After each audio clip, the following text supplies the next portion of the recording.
देखिए, ये चैप्टर है आपका इंट्रोडक्शन प्लस इंट्रोडक्शन, और इसमें शंट रेगुलेटर के बारे में बताया गया है। ठीक है। रेगुलेटेड पावर सप्लाई, आप लोग जैसा कि जानते हैं कि पावर इलेक्ट्रॉनिक्स में ये चल रहा है सेमेस्टर 4। सेमेस्टर 5 का हम लोग इलेक्ट्रॉनिक्स ब्रांच का रेगुलेटेड पावर सप्लाई टॉपिक को पढ़ाएंगे। किसको पढ़ाएंगे? Regulated power supply. तो जैसा कि हम लोग जानते हैं कि इसमें डिस्कस करेंगे हम इंट्रोडक्शन और शंट रेगुलेटर के बारे में। किसके बारे में? पावर रेगुलेटेड पावर सप्लाई के इंट्रोडक्शन और शंट रेगुलेटर सप्लाई। तो पावर सप्लाई क्या होता है? पावर सप्लाई इक्विपमेंट में यूज किया जाता है, जैसे इंडस्ट्री में, रिसर्च लेबोरेटरी में, कंप्यूटर सिस्टम में। कौन कौन पावर सप्लाई किस में? अभी देखिए, बस इतना समझिए कि पावर सप्लाई किस में यूज होता है। एक इक्विपमेंट है जो इंडस्ट्री में, रिसर्च लेबोरेटरी में और कंप्यूटर सिस्टम में यूज होता है। अब देखिए, पावर सप्लाई जो है एसी में भी होता है और डीसी में भी होता है। तो लेबोरेटरी में जो भी जनरली यूज होता है, लेबोरेटरी में जो भी जनरली यूज होता है वो डीसी पावर सप्लाई होता है। याद रखना है आपको, क्या याद रखना है कि लेबोरेटरी में जो भी पावर सप्लाई यूज होता है वो कौन पावर सप्लाई होता है? डीसी में। और यूपीएस में अनइंटरप्टिबल पावर सप्लाई, अनइंटरप्टिबल पावर सप्लाई। इसका मतलब क्या हुआ? अनइंटरप्टिबल पावर सप्लाई मतलब कि जो इंटरप्ट नहीं हो, उसमें कौन सा सप्लाई होता है? Power supply, AC power supply use होता है। ठीक है। अब आगे आइए, देखिए power supply common specification. Power supply common specification मतलब पावर सप्लाई का क्या क्या कैरेक्टर होता है, पावर सप्लाई का क्या क्या कैरेक्टर होता है। तो character number 1, isolation between source and load. Source और लोड को आइसोलेट, देखिए यहां पर क्या लिखे हैं? आइसोलेट। आइसोलेट माने उसको हटाया जाता है, माने कि सोर्स और लोड में डिफरेंस बना जाता है। हाई इफिशियंसी, जो पावर सप्लाई रहता है उसमें क्या रहेगा? इफिशियंसी हाई रहेगा, हाई इफिशियंसी पर काम करेगा। कॉम्पैक्ट साइज मतलब कि पहले के जमाने में देखते थे कि रेगुलेटर बहुत बड़ा होता था, तो पावर सप्लाई यूज करके अब रेगुलेटर छोटा होने लगा, तो compact size. Good voltage regulation, low harmonic distortion. Harmonic distortion मतलब फ्रीक्वेंसी के कारण डिस्टर्ब आता है। और गुड वोल्टेज रेगुलेशन के मतलब कि वोल्टेज में फ्लक्चुएशन कम। तो जितना वोल्टेज में फ्लक्चुएशन कम, उतना वोल्टेज रेगुलेशन जीरो के आसपास रहेगा, तो उसी को बोलते हैं गुड वोल्टेज रेगुलेशन। तो पावर सप्लाई का कौन कौन फीचर आया? आइसोलेशन होता है सोर्स और लोड का, हाई इफिशियंसी होता है, कॉम्पैक्ट साइज छोटा साइज होता है, और गुड वोल्टेज रेगुलेशन, वोल्टेज में फ्लक्चुएशन कम होता है, और लो हार्मोनिक डिस्टॉर्शन मतलब फ्रीक्वेंसी में भी ऊपर नीचे कम होता है। अब आइए आप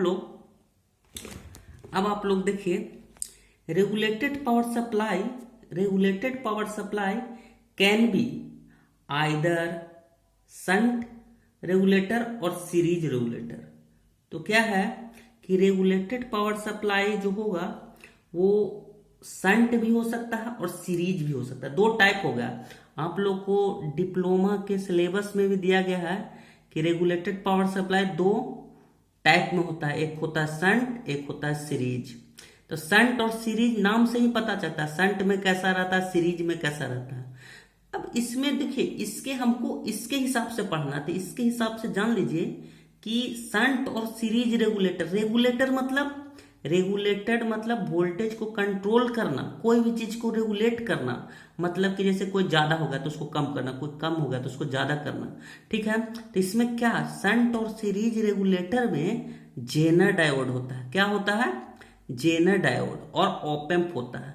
जेनर डायोड होता है और ऑपरेशनल एम्पलीफायर होता है, इसको ऑप एम्प भी बोलते हैं।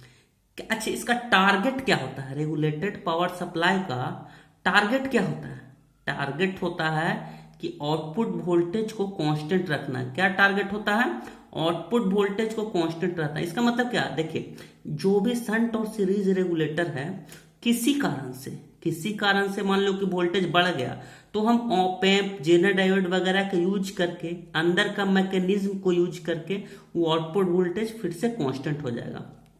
तो अब देखिए इसका टाइप, अब इसका टाइप देखिए, टाइप में क्या है, जैसे कि शंट रेगुलेटर, टाइप में आपको क्या बताएं, शंट रेगुलेटर। तो शंट रेगुलेटर क्या है, टारगेट हम रेगुलेटर का बता चुके हैं। क्या टारगेट बताएं कि आउटपुट वोल्टेज को कांस्टेंट करना है। क्या, कोई भी रेगुलेटर का टारगेट क्या है, आउटपुट वोल्टेज को कांस्टेंट करना। लेकिन चूंकि शंट है तो इसका डिजाइन कैसा होगा, शंट की ओर। इसमें एक रेक्टिफायर लगा होगा। रेक्टिफायर का क्या काम करता है, बच्चा जानता है रेक्टिफायर का क्या काम रहता है, एसी वोल्टेज को डीसी में कर देता है। इसमें जैसे शंट रेगुलेटर में आगे देखिएगा आप डायग्राम में, तो इसमें क्या लगा हुआ रहता है, एक रेक्टिफायर। तो क्या करता है, एसी वोल्टेज को डीसी में कर देता है। ओके, अब देखिए आगे,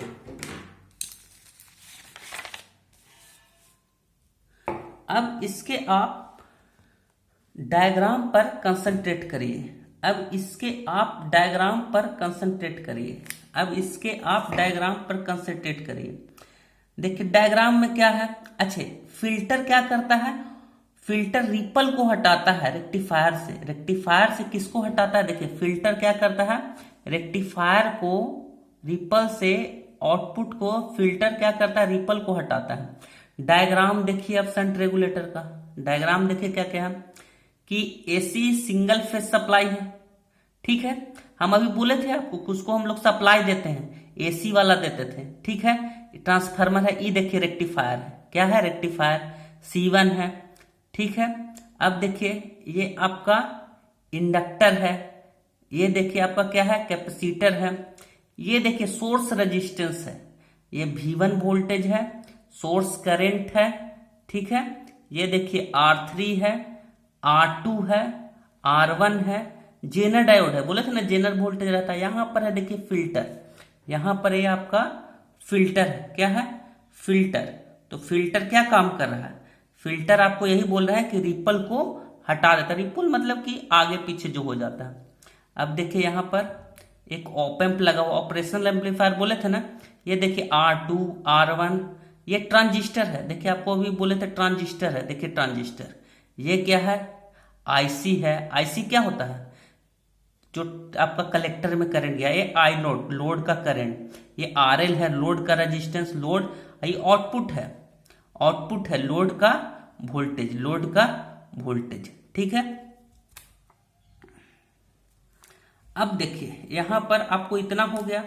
तो अब आप आइए कि डायग्राम आप लोग देख लिए, डायग्राम आपको दिखा दिए। अब उसमें डायग्राम में हम रेक्टिफायर का बात कर लिए ना, रेक्टिफायर का बात कर लिए, उसमें क्या क्या लगा हो रहता है, क्यों काम करता है। फिल्टर का भी बात कर लिए, टारगेट क्या है, आउटपुट वोल्टेज को कांस्टेंट करना। डायग्राम भी देख लिया था। अब उसमें हम थोड़ा थोड़ा पढ़ते जाएंगे कि क्या क्या हम पढ़े, उसका क्या क्या काम था, क्या क्या हम पढ़े, उसका क्या क्या काम था। तो सबसे पहले देखिए शंट रेगुलेटर में जेनर डायोड लगा हुआ है, देखिए यहाँ ये है ना आपका जेनर डायोड। जेनर डायोड क्या करता है, जेनर डायोड क्या काम करता है, जेनर डायोड क्या काम करता है, zener diode inverting input of op amp को कांस्टेंट करता है, क्योंकि हमको यहाँ कांस्टेंट वोल्टेज दे रहा है। ये देखिए माइनस है ना, माइनस, तो प्लस को नॉन इन्वर्टिंग बोलते हैं, माइनस को इन्वर्टिंग। तो इन्वर्टिंग ऑप एम्प के को कांस्टेंट वोल्टेज, जैसे ये तो कांस्टेंट कर देगा ना अपने आप को वोल्टेज को, तो ये कांस्टेंट इसको देगा, ठीक है ना। अब देखिए आगे voltage divider, voltage divider formed by R1 and R2 samples load voltage and supply feedback voltage to non-inverting input of op amp। तो ये देखिए जो वोल्टेज डिवाइडर है आपका, यहाँ पर देखिए आपका ये R1 R2 वोल्टेज डिवाइडर है। R1 R2 क्या है, वोल्टेज डिवाइडर है, क्या है, वोल्टेज डिवाइडर। तो ये क्या करेगा, आउटपुट वोल्टेज को सप्लाई करेगा फीडबैक को, और क्या करेगा, non inverting op amp, non minus जो है ना नॉन इन्वर्टिंग ऑपरेशनल एम्पलीफायर का साइड है, तो उसको वोल्टेज डिवाइडर R1 R2 में सैंपल कर दिया, मतलब इसे कारण कांस्टेंट बटेगा।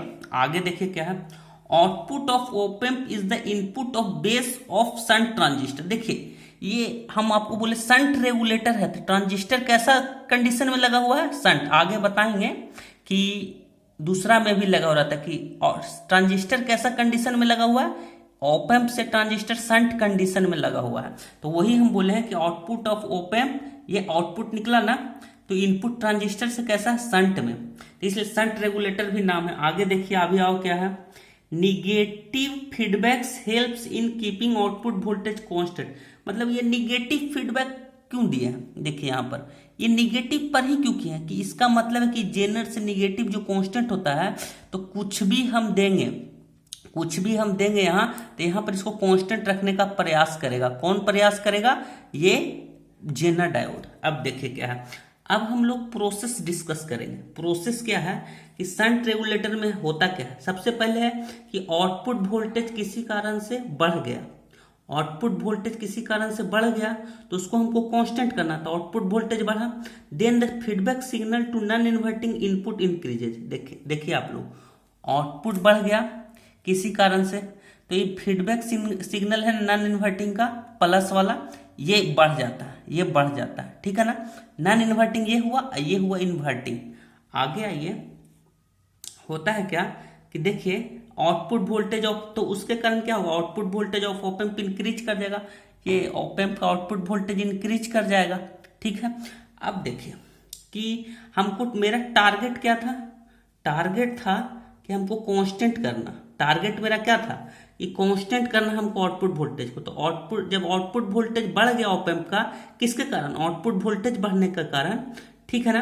तो आउटपुट ऑफ ऑप एम्प किससे मिला हुआ है, ट्रांजिस्टर टी से, तो कलेक्टर करंट आईसी बढ़ जाएगा। यहाँ देखिए आप, आउटपुट ऑप एम्प किससे कर है, ट्रांजिस्टर से, तो ई वोल्टेज बढ़ा, तो इसका इन्वर्टिंग आउटपुट का नॉन इन्वर्टिंग, ये इन्वर्टिंग नॉन इन्वर्टिंग है, ये इन्वर्टिंग है, ये नॉन इन्वर्टिंग है, तो ये बढ़ गया। तो इसके बढ़ने के कारण क्या होगा, ट्रांजिस्टर आपका, ट्रांजिस्टर का क्या बढ़ गया, आईसी बढ़ गया। आईसी आरएस से है, आरएस क्या है, सोर्स रेजिस्टेंस, तो आईसी बढ़ेगा, तो आईसी आरएस से बढ़ रहा है तो वो आरसी भी इंक्रीज कर जाएगा और उसके कारण उसका वोल्टेज भी इंक्रीज करेगा। तो यहाँ पर ये पार्ट देखिए, ये आरएस वोल्टेज इंक्रीज कर गया, ठीक है ना, आईसी बढ़ने के कारण ये यहां से पास हो रहा ना आईसी, तो आरएस इंक्रीज कर गया, माने सोर्स रेजिस्टेंस। अब जब सोर्स रेजिस्टेंस इंक्रीज गया तो क्या होगा कि आरएस जैसे ही इंक्रीज करेगा तो इसका ये ऑप एम्प का एक आपका होता है, ऑप एम्प का एक ऑप एम्प, देखिए ऑप एम्प का ये यहाँ पर ये इंक्रीज किया यहाँ पर वाला, तो ऑप एम्प का एक प्रॉपर्टी होता है कि ऑफसेट कर देता है, क्या करता है, ऑफसेट कर देता है। तो अब देखिए यहां पर क्या करेगा, ठीक है ना, तो this increase in RS offset the increase in output voltage, उसको ऑफसेट कर देगा। तो ऑफसेट मतलब क्या, रिवर्स सेक्शन हो जाएगा, आउटपुट वोल्टेज डिक्रीज कर देगा, किसका, देखिए यहां पर वाला आउटपुट वोल्टेज ये डिक्रीज कर जाएगा। अब जब डिक्रीज कर जाएगा आउटपुट वोल्टेज, तो यही सब फार्मूला हो गया कि वी नॉट, ये हो गया R1 plus R2 by R1, देखिए इंटू VZ। यहां पर देखिए R1 R2 ये VZ वोल्टेज होगा ना, तो उसी से ये ऑप एम्प का वोल्टेज निकला, ठीक है ना। तो यहां पर देखिए V नोट बराबर क्या निकला, R1 plus R2 by R1, VZ IS बराबर VI माइनस V नोट बटा RS। देखिए IS, देखिए यहाँ पर ये जो करंट जाएगा वो VI माइनस V नोट बटा RS, तो यहाँ पर ये करंट निकल जाएगा, सोर्स करंट, आई सोर्स रेजिस्टेंस है। अब देखिए आपका यही सब यूज हुआ, आई नोट बराबर वी नोट बटा RL। आई नोट कहाँ है, यहाँ पर देखिए, यहाँ पर जो करंट जाएगा वो जो वी नोट वोल्टेज होगा बट्टा लोड रेजिस्टेंस, तो वो आपका निकल जाएगा, ठीक है। अब देखिए शंट रेगुलेटर है सिंपल सर्किट। अच्छा, शंट रेगुलेटर का क्या फायदा होता है कि एक सिंपल सर्किट होता है, हाई पावर लॉस होता है। क्यों लॉस होता है शंट रेगुलेटर में, क्योंकि सोर्स रेजिस्टेंस और ट्रांजिस्टर टी के कारण, ठीक है ना, और सिंपल सर्किट रहता है, ठीक है। तो ये हम आज क्या डिस्कस किए, ये हम डिस्कस किए आज क्या, आपको हम आज का इंट्रोडक्शन दिए क्या, ये जो सेमेस्टर 5th में जो इलेक्ट्रॉनिक्स ब्रांच में रेगुलेटेड पावर सप्लाई है, तो उसमें पावर सप्लाई का थोड़ा सा इंट्रोडक्शन दिए, फिर शंट कहाँ काम आता है, फिर शंट रेगुलेटर में कैसे कैसे डायग्राम रहता है, कैसे कैसे बना हुआ था, ठीक है ना, वो सब हम डिस्कस किए हैं। अब हम आपको नेक्स्ट क्लास में क्या करेंगे, ठीक है ना, नेक्स्ट क्लास में हम आपको क्या करेंगे, ये आपको सीरीज रेगुलेटर पढ़ाएंगे। और धीरे धीरे हम लोग का जो धीरे धीरे है ना, ये जो थोड़ा सा पिक्चर वगैरह हिल रहा है तो वो सब सही हो जाएगा। हम सामान मंगा रहे हैं तो फिर आपका ये यूट्यूब पर भी देखिए, यूट्यूब पर भी ये वीडियो रहेगा, तो धीरे धीरे इसका क्वालिटी अच्छा हो जाएगा। कंटेंट तो आपको समझ में आया ही होगा, ठीक है ना। ये अब चूंकि बीटेक और डिप्लोमा में जो कंटेंट रहता है सिलेबस सेम रहता है, बस लेवल अलग, क्वेश्चन का लेवल अलग होता है। तो आपको जो कंटेंट दे रहा है वो डिप्लोमा में भी सेम हो रहेगा, आप में भी सेम रहेगा। एज पर सिलेबस में अगर वो चीज मेंशन रहेगा तो दोनों का लेवल सेम रहेगा, ठीक है ना। बस क्वेश्चन का लेवल अलग अलग रहता है, ठीक है। Okay, thank you.